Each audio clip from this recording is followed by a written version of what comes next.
네, 오늘은 열왕기상 5장을 통해서 솔로몬의 성전 건축 준비, 이런 제목으로 함께 은혜 나누도록 하겠습니다. 솔로몬이 한 일 중에 가장 위대한 일, 가장 큰 업적이 뭘까요? 성경에서 솔로몬이 한 위대한 업적은 성전을 건축한 것이다, 이렇게 이스라엘 백성들은 평가하고 있어요. 성전을 건축한 것이다. 그 누구 평가예요? 이스라엘 백성들이 평가하는, 후손들이 평가하는 선대왕의 업적입니다. 또 하나님도 과연 솔로몬이 잘한 일이 성전을 건축한 일이다, 이렇게 생각하실까요? 그 일들을 우리가 한번 고민을 해보겠습니다. 그래서 여기 열왕기상에서 성전 건축에 관한 이야기를 보면 지금 여기서부터 몇 장에 거쳐서 쭉 성전 건축 이야기가 나옵니다. 그래서 대단히 많은 분량을 성전 건축하는 것에 다루고 있습니다. 그래서 오늘은 그 성전 건축의 첫 번째 시간으로서 성전 건축을 위한 준비를 하는 겁니다. 그래서 준비를 하면 뭘 준비할까요? 성전 건축을 하려면 재료가 필요하겠죠. 지금처럼 뭐 시장에서 뭘 사올 수 있는 게 아니죠, 그때 당시에는. 그래서 성전을 건축할 재료를 자연에서 채취해 오는 겁니다. 그래서 가장 큰 재료가 첫 번째는 그때 당시에 나무, 그 다음에 돌, 그 두 가지예요. 그래서 좋은 돌과 좋은 나무로 만드는데 그 두 가지를 준비하는 이야기가 오늘 열왕기상 5장의 이야기가 되겠습니다. 그런데 이 성전 건축을 위해서 재료를 준비하려고 하니까 이스라엘 땅에는 비가 잘 안 오고, 비가 잘 안 오다 보니까 좋은 나무가 자라지 않죠. 그래서 가나안 땅에 좋은 나무가 별로 없어요. 우리나라에 보면 아카시아 같은, 그 아카시아 나무는 주로 그 열악한 데서 자라잖아요. 그래서 황무지, 벌판, 그 황폐한 땅에서 자라는데 그런 아카시아 같은 그런 나무만 좀 있어요. 그리고 나무들이 별로 없어요. 그래서 제목으로 쓸만한 나무가 없습니다. 그래서 그 제목으로 쓸만한 나무를 다른 데서 구해와야 되는데 그게 바로 오늘 나오는 두로라는 데서 가지고 옵니다. 그럼 지도를 한번 보겠습니다. 첫 페이지를 한번 보세요. 두로가 어디 있느냐? 지금 이스라엘 그 예루살렘의 성전이 건축되는 거죠. 그래서 그 예루살렘은 그 맨 아래쪽에 있고, 두로는 이스라엘 땅 북쪽에 있어요. 북서쪽에, 해안가에 있어요. 그리고 레바논은 뭐예요? 두로와 시돈이 있고, 레바논은 뭘까요? 레바논은 산맥이에요. 레바논 산맥. 그래서 레바논이라는 그 산에서, 그 산이 굉장히 높은 산인데 그 산에서 뭐가 나냐 하면 나무가, 좋은 나무가, 백향목이라는 나무가 자랍니다. 그래서 그 레바논에서 나무를 베어서, 근데 그 레바논에서 나는 백향목이라는 나무는 어떤 데서 자라냐면 해발 2000m 이상. 우리나라에서 가장 높은 산이 얼마나 될까요? 한라산이 뭐 한 1000 얼마? 그 다음에 저 대관령이 800, 해발 800 정도 됩니다. 그럼 2000이라면 굉장히 높은 산이죠. 그래서 해발 2000m 이상에서 자라요. 그 밑에서는 잘 안 자라요. 그리고 이 나무는 아주 곱고 쭉쭉 길게 아주 거대하게 자라는데 30년 동안은 뿌리만 자란대요. 그 30년이 지난 다음부터 이제 위로 자라기 시작하는데 이게 어마어마하게 오랫동안 자라는 거예요. 그래서 보통 수명이 2000년 정도 간다고 합니다. 그럼 지금 이때 당시에 지금 거기 있는 백향목 나무는 예수님이 오셨을 때 있었을까 없었을까요? 2000년 가면 예수님이 오셨을 때도 있던 나무들이에요. 그러니까 대단한 나무들이죠. 그래서 그 나무를 배서 사용을 하는 거예요. 그래서 두로에 가서 두로야라는 나라에서 백향목, 그리고 백향목보다 못한 이제 잣나무로 이제 백향목으로 다 할 수 없으니까 일부는 잣나무로 하는데 잣나무와 백향목을 실어서 배로 실어서 요바라는 그 항구로 가져와서 요바에서 예루살렘까지 다시 갖고 오는 이런 과정입니다. 이게 이제 백향목 나무를 갖고 오는 겁니다. 그래서 두로라는 나라는 백향목을 채취할 수 있는 나라인데 솔로몬이 두로와 연결을 하는 이야기가 연결을 해서 재료를 갖고 오는 이야기입니다. 1번을 한번 보겠습니다. 두로는 원래 두로라는 건 나라 이름이 아니라 나라는 베니게예요. 베니게라는 나라인데 페니키아라고도 합니다. 그래서 두로는 베니게인데 그 수도 이름이 베니게의 수도 이름이 두로예요. 그래 시돈도 그러니까 그 주변에 있는 그 나라 베니게 나라에 있는 시돈과 두로 이거는 성 이름이에요. 도시 이름이에요. 그래서 무역과 해운업이 발달한 도시다. 그런데 그 성이 이제 서울 하면 이제 우리 두로 하면 서울 이런 뜻이죠. 근데 우리 대한민국보다는 서울의 이름을 이제 쓰는 그런 개념이죠. 그래서 두로 왕 이렇게 얘기를 하는 거예요. 무역과 해운업이 발달한 도시인데 그 왕이 이때 당시 왕이 히람이라는 왕이 있었는데요. 솔로몬이 왕이 되었다 함을 듣고 그의 신하들을 솔로몬에게 보냈어요. 그 왜 보냈을까요? 이제 왕이 됐다. 주변 나라가. 이때 당시는 지금 다윗이 강대한 나라가 돼서 주변 나라들을 다 다스리게 됐죠.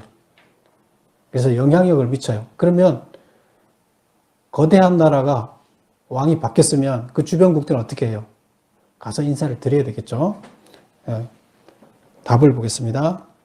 히람이 평생에 다윗을 사랑하였기 때문이라고 기록하고 있다. 1절은 평생에 다윗을 사랑했기 때문에 인사를 보냈다. 이제 이렇게 얘기합니다. 근데 이것은 풀어서 얘기하면 다윗과 친분 관계가 있어서 친분이 있어서 솔로몬의 왕위 계승을 축하해 주러 왔다. 이제 이런 뜻입니다. 근데 그 다윗과 무슨 친분이 있었나 하면 다윗도 그때 백향목, 목수, 석수들을 히람 왕으로부터 공급을 받았어요. 그래서 다윗이 자기 왕궁을 지을 때 이런 재료들을 가지고 왔어요. 그래서 일부를 이미 가져왔기 때문에 관계가 있었습니다. 그래서 다윗하고 그런 관계에 있었기 때문에 다윗이 죽고 솔로몬이 왕이 되니까 인사를 하러 왔다. 왜 두로 왕을 이렇게 얘기를 쓰고 있나 하면 이 재료의 대단한 상당한 부분을 두로에서 갖고 오기 때문이에요. 두 번째 문제 보겠습니다. 솔로몬이 히람에게 사람을 보내어 전달한 말 중에 다윗이 성전을 짓지 못한 이유를 무엇이라고 했는가? 솔로몬이 성전을 지어야 하는 당위성은 무엇인가? 그래서 이제 히람 왕이 와서 인사를 축하합니다. 왕이 된 거 하고 이제 갔어요. 그러니까 이제 다시 솔로몬이 사람을 보냅니다. 히람 왕한테 보내서 우리 선조 다윗이 당신하고 친한 우리 선친께서 성전을 짓지 못한 이유가 성전을 계속 짓고 싶어 했습니다. 그런데 짓지 못한 이유는 전쟁 때문이었습니다. 다윗은 전쟁으로 인해 성전 건축을 하지 못했다. 이렇게 얘기를 합니다. 그래서 이제 태평의 시대가 되었고 전쟁이 끝났죠. 이제는 다 정복했으니까 다윗을 이어 왕이 되는 그 아들이 성전을 건축하게 되리라는 말씀에 따라서 여호와의 말씀을 받들어 성전을 건축하려고 합니다. 그래서 우리 사무엘하 7장에서 그런 이야기가 있었죠. 다윗이 성전을 짓겠다 하니까 나단이 하나님의 말씀을 받아서 전했어요. 어떻게 하라고요? 짓지 말라. 왜? 당신은 피를 많이 흘렸으니까 짓지 말라. 그래서 당신 아들이 져야 된다. 이렇게 얘기를 했다고 나단이 전했어요. 그 나단 선지자는 누구라 그랬어요? 종교 참모라 그랬죠. 그 장관이에요. 근데 그 말을 다윗한테다 전하라고 하나님이 말을 해서 전했다. 이렇게 돼요. 그래서 그것에 근거해서 내가 이제 성을 지어야 되겠습니다. 하고 이제 얘기를 합니다. 그래서 이제 나는 반드시 성전을 지어야 됩니다. 왜? 하나님 명령이니까. 선친한테 얘기를 했고, 나한테, 그 아들한테 그 임무를 주라고 했으니까, 나는 지어야 됩니다. 이렇게 하는 거죠. 3번 보겠습니다. 하나님은 성전 건축을 원하지 않는다는 성경 구절은 어디에 있는가? 그 다음에 하나님이 성전 건축을 원하신다는 성경 구절은 어디에 있는가? 이 둘 중 잘못된 구절은 어디인가? 성경에는 두 가지 다가 있어요. 하나님이 성전을 짓기를 원하신다는 구절도 있고, 성경에 또 반대로 짓기를 원치 않는다는 구절이 있어요. 근데 이 둘 중에 어느 게 그럼 맞는 말인가? 하나님께서 성전을 짓기를 원하신다? 원치 않는다? 어느 게 맞는가? 자, 그러면, 이 가로를 보겠습니다. 스데반의 설교, 사도행전 7장 46절, 50절. 우리 이걸 한번 찾아볼게요.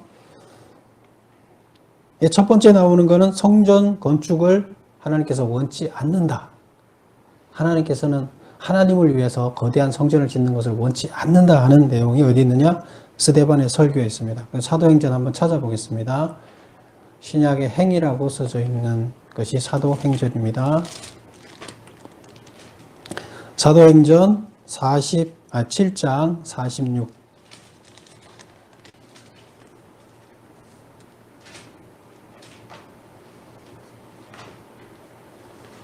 (7장 46절)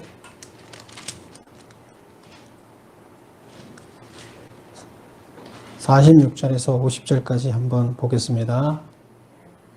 다 같이 한번 읽어보겠습니다. 다 같이 읽겠습니다. 다윗이 하나님 앞에서 은혜를 받아 야곱의 집을 위하여 하나님의 처소를 준비하여 달라고 하더니 솔로몬이 그를 위하여 집을 지었느니라. 그러나 지극히 높으신 이는 손으로 지은 곳에 계시지 아니하시나니 선지자가 말한 바 주께서 이르시되 하늘은 나의 보좌요 땅은 나의 발등상이니 너희가 나를 위하여 무슨 집을 짓겠으며 나의 안식할 처소가 어디냐 이 모든 것이 다 내 손으로 지은 것이 아니냐 함과 같으니라. 지금 스데반은 돌에 맞아 죽었어요. 대제사장과 그 유다의 그 믿는 신도들의 무리들이 하나님을 믿는다고 하는 이스라엘 신도들이 누구를 죽였어요? 스데반을 돌로 쳐 죽였어요.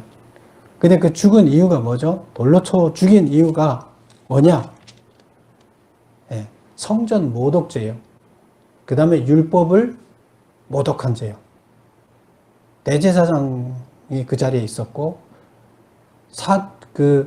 사도 바울이 하나님을 믿는 사람들, 잘못된 믿음을 가진 사람들을 단속하는 그 중심에 서 있던 사람이 바로 사도 바울이에요. 그래서 그 돌로 쳐서 죽은 그 스데반을 누구 앞에 뒀다? 사도 바울 발 앞에 던졌다. 근데 사도 바울은 그 죽음이 당연하다고 생각했더라 하는 내용이 있습니다. 그럼 지금 뭐 때문에 죽었다고요? 성전 모독죄. 이때 당시 유대인들은 성전이 신이었어요. 하나님과 동일시했어요, 성전을. 그 다음에 구약에 나오는 모세오경에 나오는 율법을 스데반이 무시했다. 이런 얘기 두 가지 때문에 스데반을 죽였어요. 근데 지금 스데반이 그들 앞에서 1장 설교를 합니다. 자, 7장 1장 설교를 하는데 7장 1절을 한번 보면 사도행전 7장 1절을 보면 제사장이 이르되 이것이 사실이냐 스데반이 이르되 여러분 부형들이여 들으소서 하고 이때부터 이제 설교를 시작합니다. 그래서 7장 전체가 설교 이야기예요. 스데반이 설교하는 얘기예요. 근데 그 설교 중에 성전에 관한 이야기가 쭉 나오는데, 이제 오늘 지금 보는 것은 이제 핵심 이야기예요. 그래서 그 46절 보면, 다윗이 하나님 앞에서 은혜를 받아, 하나님한테 은혜를 받아서 하나님한테 감사하기 위해서 야곱의 집을 위하여 하나님의 처소를 준비하게 하여 달라고 했다. 하나님한테 내 집을 짓겠다. 하나님을 위해서 집을 짓겠다 했다는 거예요. 성전을 짓겠다. 그렇게 하더니 솔로몬이 하나님을 위하여 집을 지었다. 결국 하나님을 집을 지었다. 그런데 그 다음 48절에 나오는 말이 그러나 이렇게 나옵니다. 이게 무슨 말이에요? 반대죠. 하나님을 위해서 집을 지었다. 그러나 지극히 높으신 이는 손으로 지은 곳에 계시지 아니한다. 성전에 안 계신다는 거예요. 그들은 하나님이 계시라고 성전을 지었는데 하나님은 그 성전에 계시지 않는다는 겁니다. 그래 선지자가 말했는데 뭐라고 얘기했느냐? 주께서 이르시되 하나님은 나의 보좌요. 지금 49절 50절 나오는 이야기는 이사야서에 있는 얘기예요. 이사야 선지자가 한 얘기예요. 그래서 거기서 따와서 지금 여기다가 기록해 놓은 겁니다. 주께서 이르시되 하늘은 나의 보좌요 땅은 나의 발등상이니 너희가 나를 위하여 무슨 집을 짓겠으며 나의 안식처가 어디냐? 이 모든 것이 다 내 손으로 지은 것이 아니다. 이렇게 얘기를 합니다. 무슨 말일까요? 예. 하나님은 지은 곳에, 우리 손으로 지은 곳에 있지 않고 하나님은 모든 곳에 다 계시다는 거예요. 하나님은 자기 지어놓은 조그마한 피조물 안에 들어가 있는 것이 아니라 모든 곳에 다 항상 계신다는 거예요. 그런데 하나님을 성전을 지어서 그 안에다가 가두는 것은 인간들의 잘못된 생각이라는 겁니다. 그래서 하나님은 너희들이 지은 그 안에 갇혀 있는 것이지 않다. 성전이 필요하지도 않고 모든 곳에 다 계시기 때문에 내 거할 집이 따로 필요하지가 않다. 그런데 너희들이 나를 위해서 짓는 것은 잘못됐다. 이 얘기입니다. 근데 이방신전을 지을 때는 이방신들을 이때 당시에 이방신들은 다 신전을 지어요. 근데 신전을 왜 지을까요? 그들이? 물론 뭐 예배 장소를 쓰기 위해서 짓지만 신전을 쓸데없이 너무나 많은 돈을 들여서 너무나 거대하고 아름답게 최고의 건물로 짓습니다. 왜 그렇게 지을까요? 자기의 신들이 최고라는 것을 드러내기 위해서요. 그렇습니다. 그래서 신 이꼬르 성전이 되는 거고 그 건물이 되는 거고 건물 이꼬르 건물을 잘 지으면 그만큼 자기 신은 더 부여하게 해줘서 잘 지은 거고 그렇게 잘 지을 수 있게끔 자기들을 강한 왕이다. 자기네 신이다. 이런 개념을 갖습니다. 그래서 성전을 잘 짓고 다른 신보다 더 큰 신전을 짓게 되면 그 신은 더 우월한 신이라는 거예요. 그래서 신전 자체를 그 신과 동일시하는 이런 생각을 갖고 있었습니다. 근데 그 생각이 지금 어디에 들어와 있어요? 가나안이 그런 생각들이 어디에 들어와 있느냐 하면 지금 이 이스라엘 백성들 사이에서도 들어와 있는 거예요. 그래서 신전을 잘 지어서 다른 신을 섬기는 사람들의 신전보다 우리 신 하나님이 최고인데 그럼 우리는 더 좋은 신전을 지어야 된다. 그러면 우리 모든 것을 지금까지 영끌이라고 그러죠. 영혼까지 끌어서 지어야 된다. 모든 것을 다 지어서 하나님 성전을 최고로 지어야 된다. 이거죠. 그게 지금 이스라엘 백성들의 생각이에요. 그런데 스데반의 설교에서는 하나님은 원치 않는다고 얘기를 하고 있습니다. 근데 그거를 이사야가 먼저 선지자가 얘기를 했어요. 자, 그 다음에 보세요. 그러면 하나님이 성전을 건축하기를 원하신다는 구절은 어디 있어요? 우리 지금 그 앞전에서 봤던 사무엘하 7장 13절. 지금 솔로몬이 성전을 지어야 된다고 하는 그 근거를 여기를 대고 있어요. 다윗 아버지한테 나단을 통해서 하나님이 성전을 지으라고 얘기하셨다. 그래서 나는 지어야 된다. 이제 이 얘기를 하고 있습니다. 그럼 어느 게 맞아요? 3번, 가로 3번.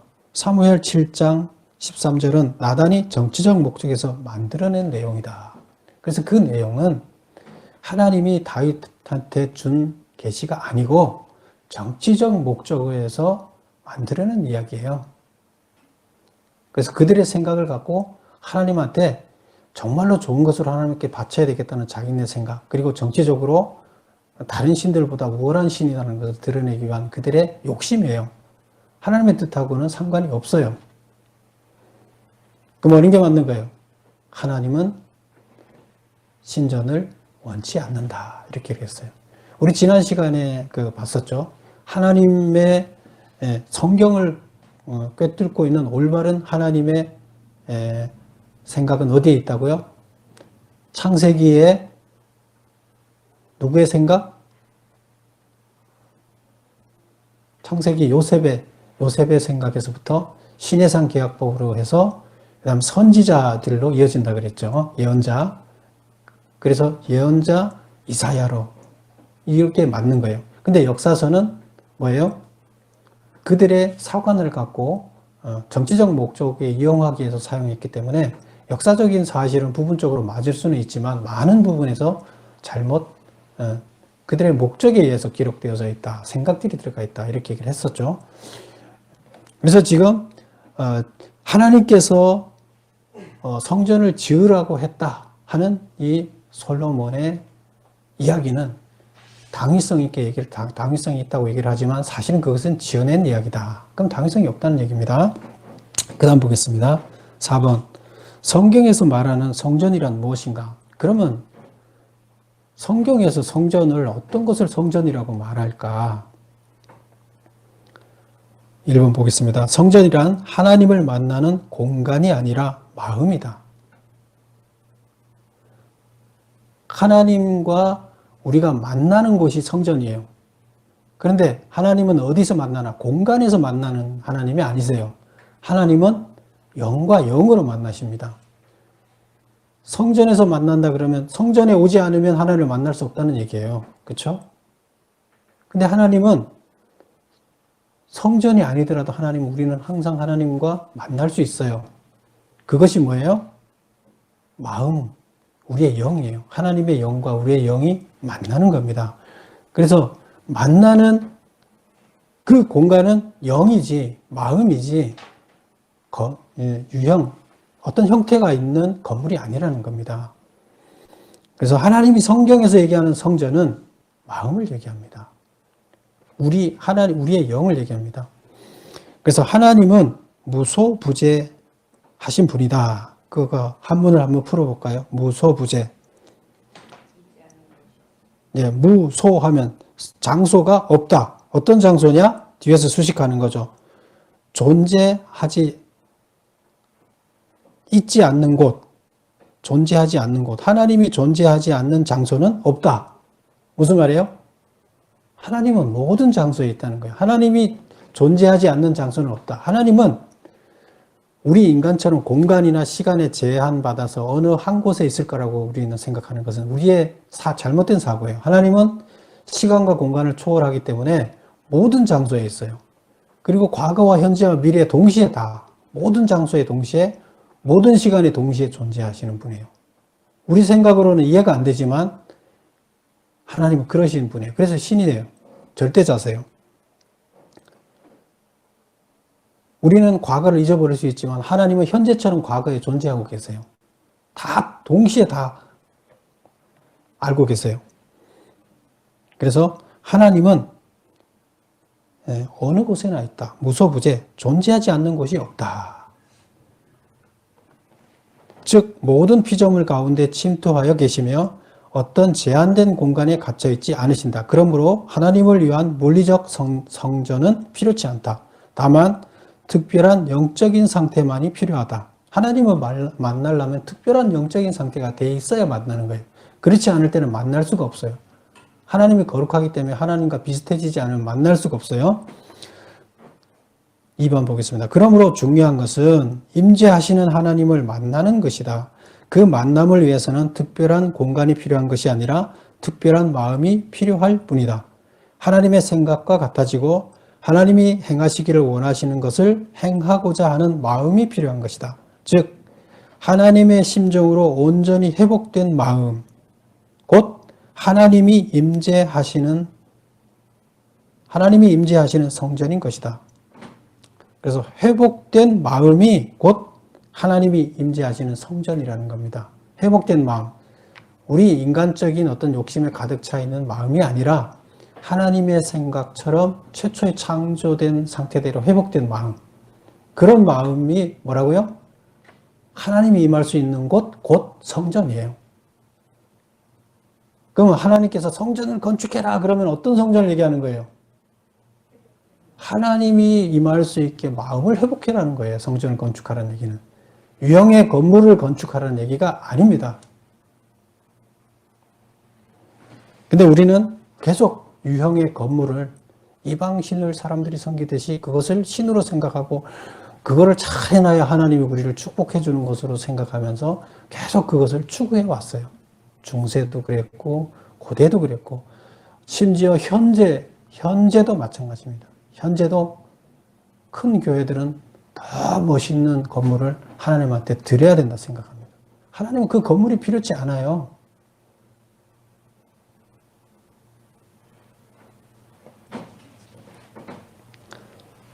(5번) 보겠습니다. 솔로몬이 성전 건축을 위해 히람에게 제안한 것은 무엇인가? 이에 대한 히람의 답변은 무엇인가? 자, 이제 제안을 합니다. 솔로몬이 뭘 제안하냐면 준비를 하는데 레바논에서 자라는 백향목 제목을 공급해 달라. 그러면 필요한 일꾼들의 품삯을 내가 지급해 주겠다. 이렇게 얘기를 합니다.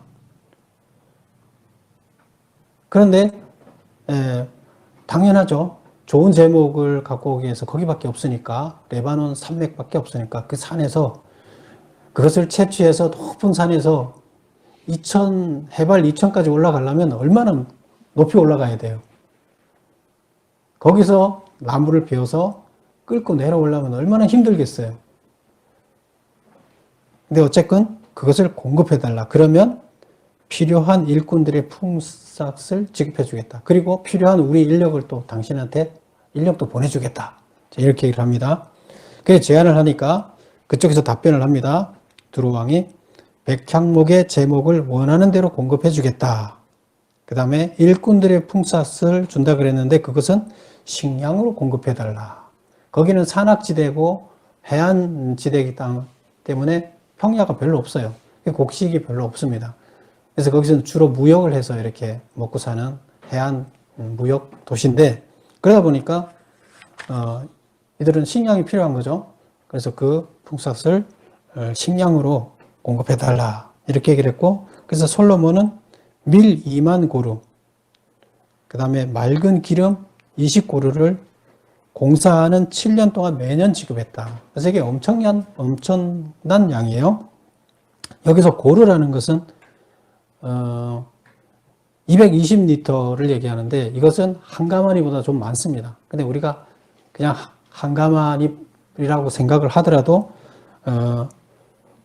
2만 가마니, 밀 2만 가마니, 그 다음 맑은 기름 2가마니, 20가마니, 맑은 기름을 20가마니를 매년마다 7년 동안 공사를 했는데 그 7년 동안 공사하는 기간 동안 매년마다 공급해 줬다는 거예요. 그게 품삯이에요.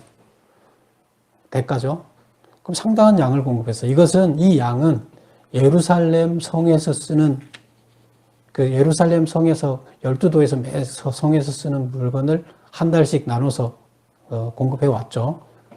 근데 그 쓰는 양의 절반이나 돼요. 그러면 성에다가 그만큼을 공급하는 건에다가 플러스 또 어떻게 공급해야 돼요? 또 이만큼을 또 착취를 해야 되는 거예요. 국민들한테.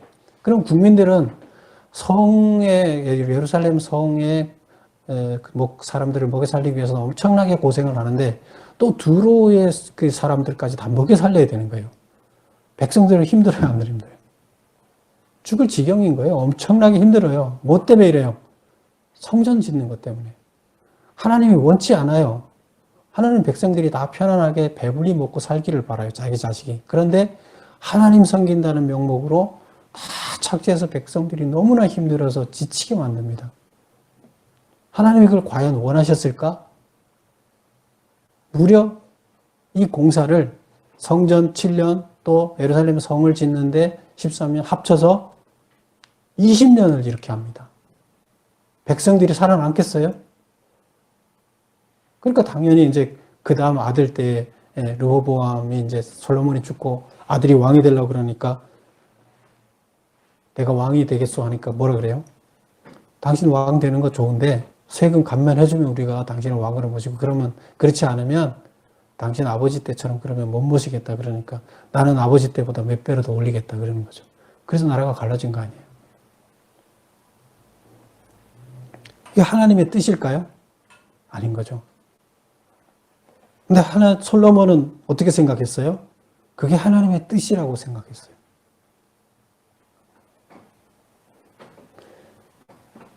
(6번) 보겠습니다. 성전 건축을 위해 필요한 재료를 준비하는 데 투입된 인원은, 이제 보면 투입된 인원들이 쭉 나오는데요. 정리해 놨습니다. 총 책임자, 그러니까 감력관 아도니람을 총 책임자로 해서 중간 관리자가 33,000이 아니고 3,300명이에요. 그거 잘못 적었습니다. 중간 관리자가 3,300명이고 그 다음에 벌목군이 3만 명인데 3만 명을 벌목을 하기 위해서 레바논으로 보냈어요. 근데 그 보내는데 벌목하는 데만 3년이 걸렸어요. 벌목해서 갖고 오는데 3년이 걸리다 보니까 그 3년 동안 가서 있으면 그러면 집에 농사는 누가 지어요? 그럼 세금은 누가 내요? 안 되잖아요. 그래서 10,000명씩 한 달 10,000명 보내고 다음 달에 또 10,000명. 그래서 3교대로 3만 명을 3교대로 보내서 3개월로 치면 2달은 집에 있고 한 달은 나가서 그 벌목하러 가는 이런 개념으로 파송을 했습니다.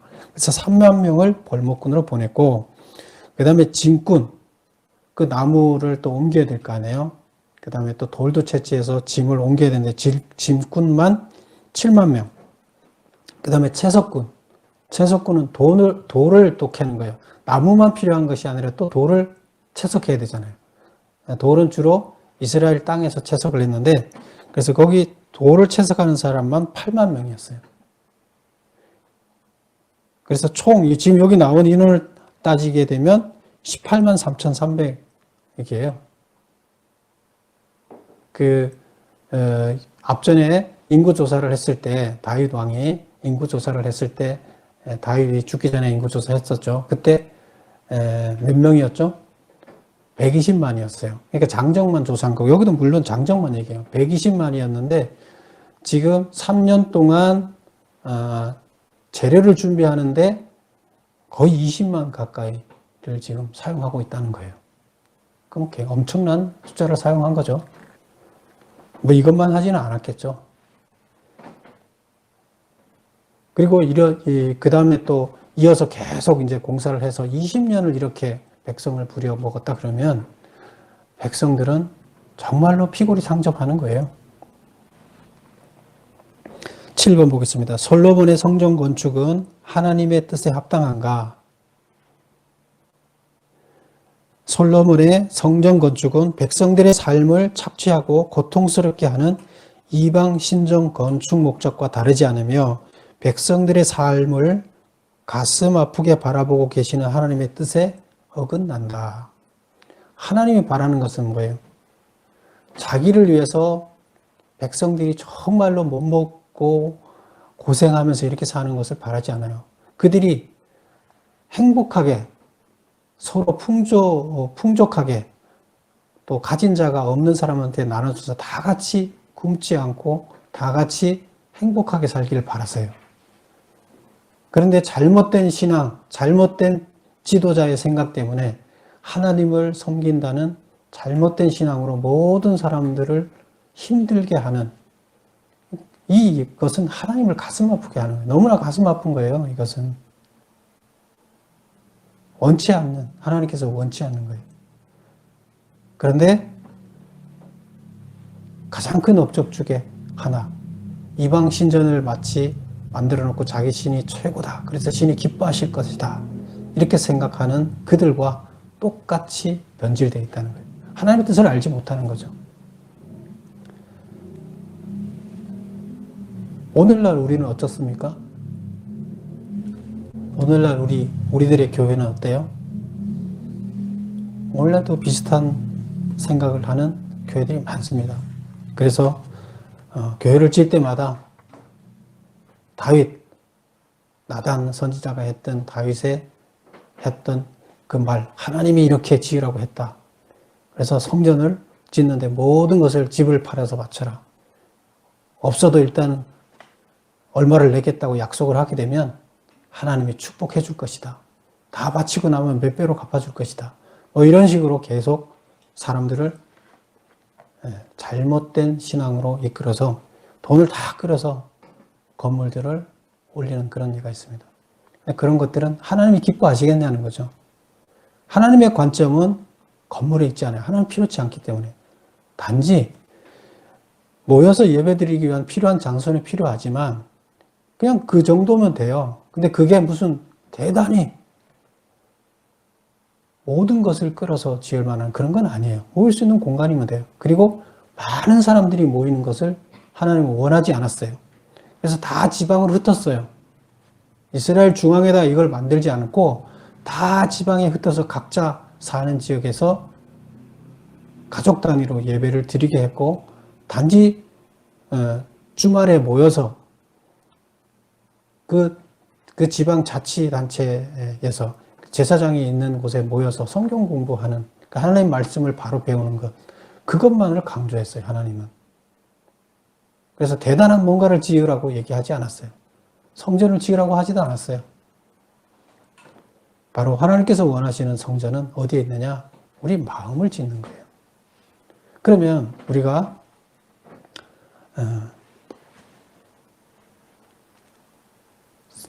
성전을 짓는 개념으로 출애굽기에 보면 성막을 짓죠. 하나님이 성막을 지으라고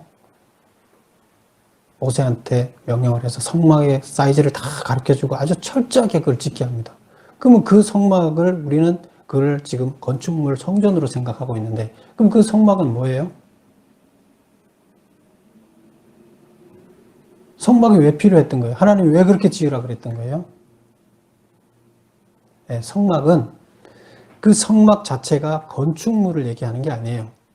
하나님을 모실 수 있는, 하나님과 만날 수 있는 공간이 필요한데 그 만나는 공간은 우리 마음이에요. 하나님은 어디 임재하신다? 성막 안에 임재하신다는 얘기는 성막이 우리 마음이에요. 성막을 짓는 것은 우리의 마음을 짓는 거예요. 우리 마음을 어떻게 만들어야 되느냐? 성막을 지을 때 어떻게 하듯이 그런 정신으로 우리의 마음을 지으라는 겁니다. 하나님이 계시게. 그게 바로 성막이에요.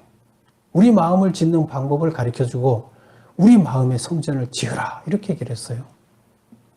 근데 그것을 건축물에 비유해서 건축물로 판단을 하고 있으면 그것은 아주 잘못된 겁니다. 그러면 성막이 지금도 살아있어야 되죠. 근데 그거를 건축물로 생각을 하는데 그건 아니에요. 그래서 하나님은 우리의 마음에 하나님이 들어와 계실 수 있게끔 그렇게 해야 된다. 그래서 하나님은 영이신 분이고 우리의 영과 교감하시는 분이고 우리의 영에 만나시는 분이에요. 그래서 우리는 성막을 짓는 이야기는 바로 성막 짓는 그 교육을 통해서 우리 마음에 하나님의 집을 짓는 그런 것을 교육한 것입니다. 그래서 우리들은 마음의 성전을 지어야 돼요. 하나님이 계실 수 있게 우리의 마음이 준비되어야 돼요. 그것은 어떤 마음이에요? 하나님과 나와 생각이 같아지는 거예요. 그것이 하나님의 성전을 짓는 거예요. 그 안에 하나님과 같아진 곳에 하나님은 오셔요. 하나님 올 수 있는 공간을 만드는 것은 하나님과 생각이 같아지는 거예요.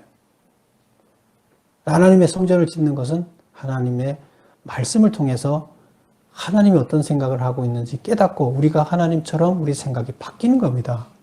그것이 성전을 짓는 작업입니다. 우리 모두들은 참 하나님이 거할 성전을 지어야 되겠습니다. 모두 여러분들 올해 더욱더 하나님의 성전을 짓는 여러분이 되시기를 축원합니다. 기도하겠습니다.